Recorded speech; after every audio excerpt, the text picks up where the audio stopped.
We talked about how to improve your communication. We were talking about the words that you use, the tonality in your body language, and how it affects the communication, right? We also talked about how to build rapport through an NLP technique called mirroring and matching, right? That was all part of yesterday's call. We discussed what did we discuss here? Mirroring and matching, speaking with authority and using downswings. So this was all covered in yesterday's call. Today, I want to continue that conversation, but before I jump into that, does anyone have any questions, concerns, anything in their business that they would love for me to address? Anything at all? You guys all good? All right. So if that's the case, let's jump into today's title. So today I wrote down, I want to continue. It's the whole conversation. It's these NLP techniques on how to improve your communication. And what I wrote down are techniques to get the yes. That's what I wrote down, techniques to get the yes. See, for most realtors, when asking for the business, whether it is to set an appointment or whether it is to close to get a signature. See, most realtors, they'll end that kind of conversation once there's some sort of objection that comes up from the clients, right? Or some sort of pushback from the clients, right? And these roadblocks may seem impossible to talk through, and it's common for the agent just to give up. And in truth, you're giving up way too early. You're giving up way too early in asking for the appointment. You're giving up way too early in asking for that signature. I'm not sure if you guys know this, but it takes 5 to 7 attempts of asking for an appointment, for example, from a client before they agree to it. And most agents stop after asking twice. Are you that agent? Are you stopping short when asking for an appointment or when asking for a signature? Think about that for a second, right? So we want to use common language patterns that will help you connect with that client and or prospect and basically get them to subconsciously agree with you. That's the idea, right? See, your prospects and or clients will develop the habit of saying yes, and we'll incorporate by you simply incorporating these language patterns, right? And this will get you past that automatic no that everyone comes across. This gets you past the subconscious part of their brain where they're, for the most part, we're all 90% of the day using our subconscious mind and running through life through what our patterns and our habits. So we want to change that habit. So the first thing I'm going to ask you to do is write down the word tie downs. Tie downs. What are tie downs? Tie downs are these added short questions at the end of a sentence. People are, so by having these short questions, getting the client to the use of saying yes to those short questions, right? Like, for example, in a tie down question, you would use something like, hey, your neighbor just received several competing offers. Isn't that great? See, the isn't that great would be the tie down you would use, right? And what that does is for the client is because they feel obligated to agreeing to you because they've heard what you just said, and they'll say, yes, that's great. That is great, right? And the more that they agree with you, the more tie down questions that you can use in your language patterns, in the questions that you ask them, right? The less resistance there'll be when it comes to the big idea of maybe signing that listing agreement or setting that appointment with you. So in your language, when you're asking questions throughout, let's call it prospecting, if you can use some tie downs within the questions that you're asking, getting the client to say yes, yes, yes, yes. And then eventually when you ask the big question, hey, can we set an appointment where I can meet with you? Yes. And that's the idea behind this, right? So remember that you don't always want to use the same tie down. You want to switch them up. And if you really want to make this effective, folks, use a downswing in the tie downs. Now, if you're probably wondering, hey, where do I get this information? I have some tie downs. I'm going to jump into them with you that are in part of my documents so that you guys have access to it. But what I will ask you to do, and this is an action item, is practice this, right? See, tie downs are powerful language patterns that the more you practice, the more you get comfortable with it, the more it becomes automatic for you. And the more it sounds authentic with you, right? So real important. So examples of them would be, doesn't it make sense? Isn't that what you want? Those would be examples of them. That's not too much to ask. Is it? The part is it would be the tie down. Wouldn't you agree? That's a tie down. You want to make the best decision for you and your family. Correct? The word correct would be the tie down. What's stopping you from making the decision? That's the tie down, to list your home today. You don't want to make the same mistake twice, do you? So do you would be the tie down. So short sentences that get the client to say yes, right, will help you in that pattern. Let me share my screen here with you guys. If you go into, for all my team leads here, if you go into my documents, I actually have them for you. So let me just back up here a little bit. So Coach Danny's documents, you go into scripts, click on my scripts, and it's right here, prospecting closes. And if you scroll to the very bottom, there are some tie downs that you can use, right? I would also recommend that you take a look at these closes. This is powerful closes. Like I said, it takes 5 to 7 times of closing the client before they actually set an appointment with you. I would use those closes or create ones yourself, right? All right, second one. Where do we find them? You would simply find them in Coach Danny's documents. If you don't have access to that just yet, I may not have given it to you. So on our coaching call, I will give you access to it. So most of you do have access because we've discussed it. If you don't have access to it on our coaching call, I will give you access to it. All right, just remind me on our call. All right. Excellent. Let's jump in. All right. So what's another technique that we can use to get more yeses? Write down doubt drops. Doubt drops. This is fun. Okay. This is when the prospect kind of gives you a bad idea or they give you an objection, and you use this technique really to have them think twice about it. It's like when it comes to a sale, you want to influence that prospect to kind of doubt their objection or doubt their decision in a way, right? So it's called a doubt drop.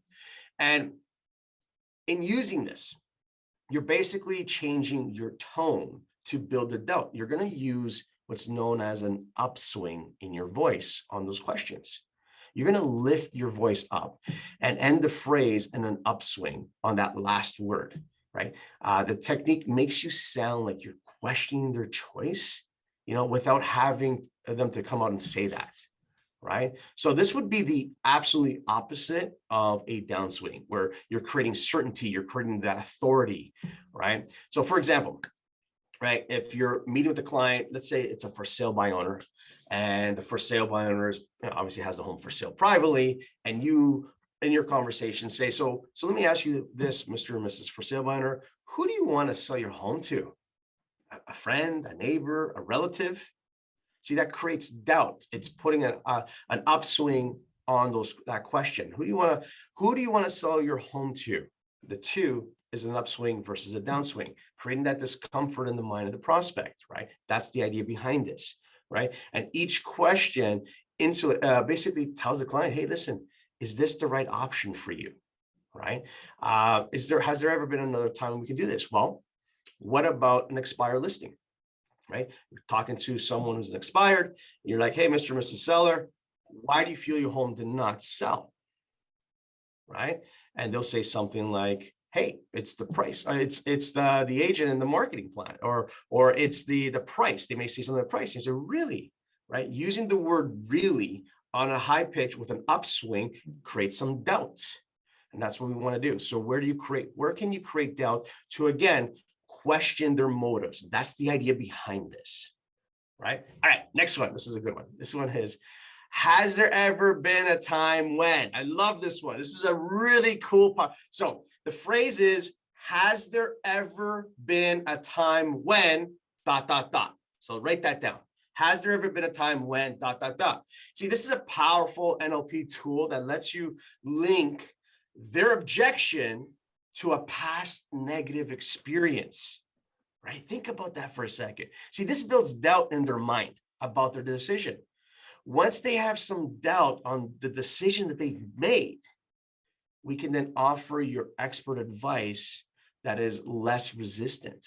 This is how it works. Let's say, for example, client goes to you, I love to list with you, Anthony, but I promised my best friend who just got licensed the listing. I'm going to give it to them, right? Has anyone ever got that? I'm going to list with family or friends, right?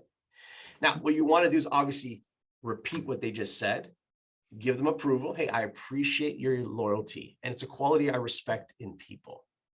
Now, here's the phrase.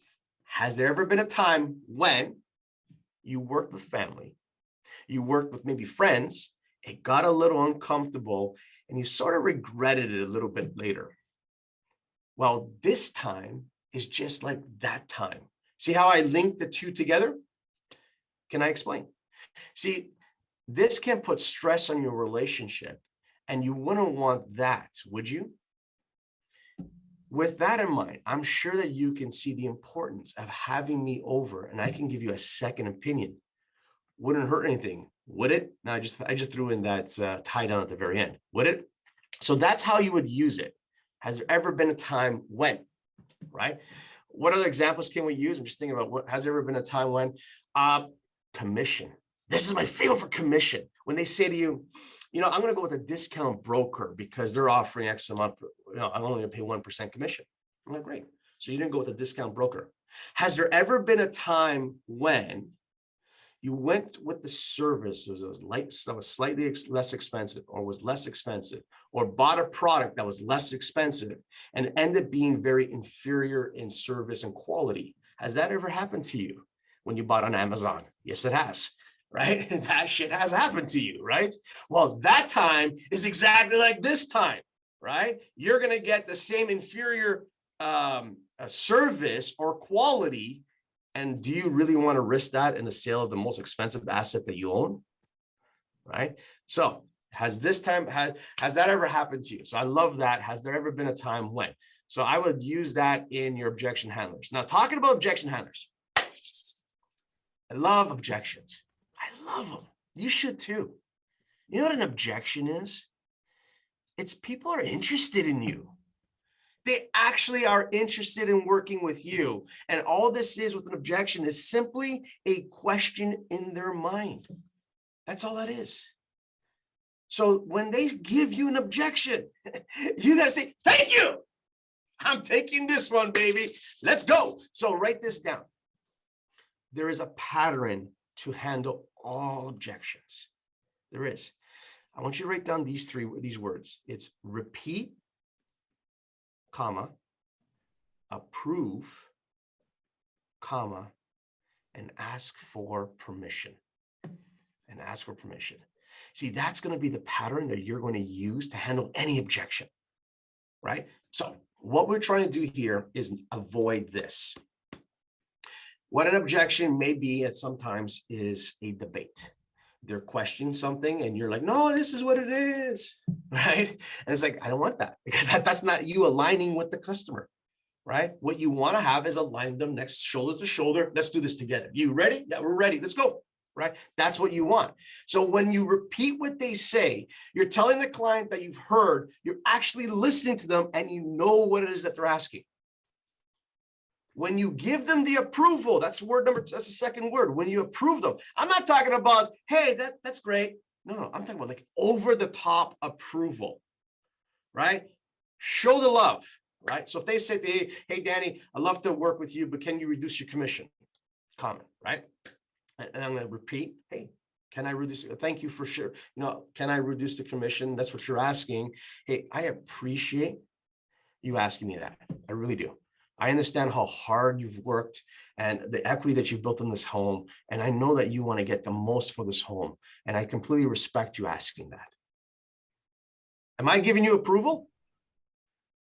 I'm not fighting you. I completely respect you. And I got to show the love when I do that.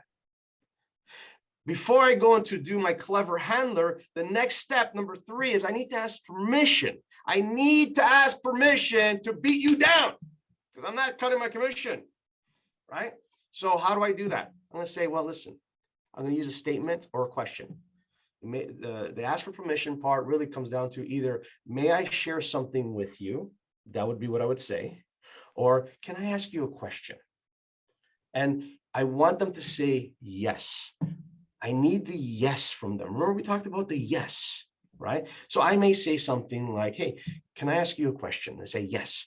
I go, do you own anything more expensive than your home? They say no. So your home is the most expensive asset that you own. Now, if you're willing to hire an agent that doesn't see their self-worth and what they feel that they're worth in the value, how strong would that agent be when it comes to defending you and the price that we set on the home?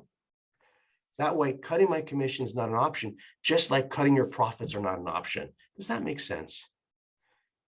That's just, I don't care. I just made that shit up. That's a clever handler that you would use.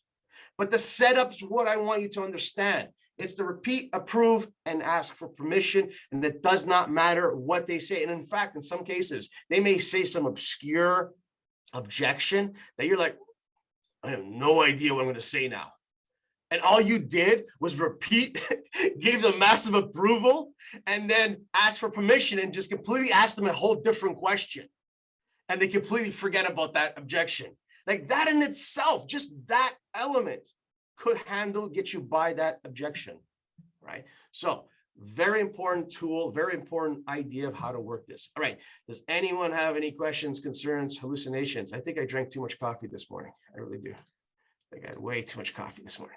All right. Questions, concerns, hallucinations? No, we all good? All right. So please, please, please, everybody unmute yourselves. And someone leaves. Love it. All right. So what day is it today? Money making day. Oh, I felt the love there. That was awesome. Good job. Yeah, it's a money making day. So what do you have to do today to help you move the needle in your business? You guys are awesome. Quick reminder, tomorrow we are going to be playing a video, and then we'll be back to it on Monday. And I think Monday we're going to be covering systems and checklists. That's what we're doing on Monday. You guys are awesome. I'll talk to you guys tomorrow. Thanks so much. Thanks, Danny.